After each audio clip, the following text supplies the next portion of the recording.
Salut, sunt Azteca. Și eu sunt Inisebi și astăzi suntem la mall la AFI și vom lua 3 fete, 3 băieți. să le facem o transformare marca Made by Society. Hai cu noi! Bună! Bună! Ai 2 minute? Eu sunt Sebi, el e sunt prietenul Azteca. meu Azteca și împreună cu brandul Made by Society vrem să-ți facem o transformare de la păr până la make-up și o ținută care îți va rămâne ție. Cadou din partea noastră. Ok, mă bag. Te bagi? Da. 40 de minute max. Bine, hai. Hai. Hai, da.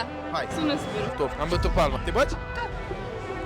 Nice. You want to try? Okay, let's go. Okay, Ok. let's go. Let's go.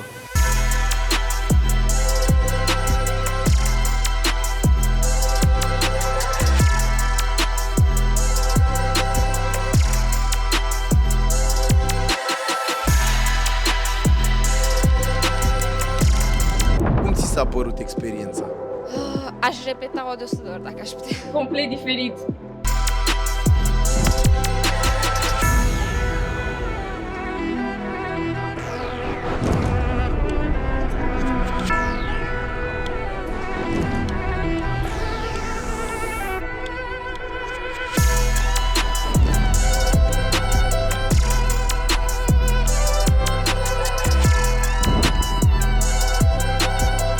Până la urmă, după atâtea transformări, și eu m-am transformat la loc în Inisebi și fratele în Azteca. A fost un video super tare, ne-am distrat de minune cu voi. Dacă mai veniți pe aici prin AFI, prin față, pe la Made by Society, aveți șansa, poate, să vă facem o transformare. Da. Hai, pa!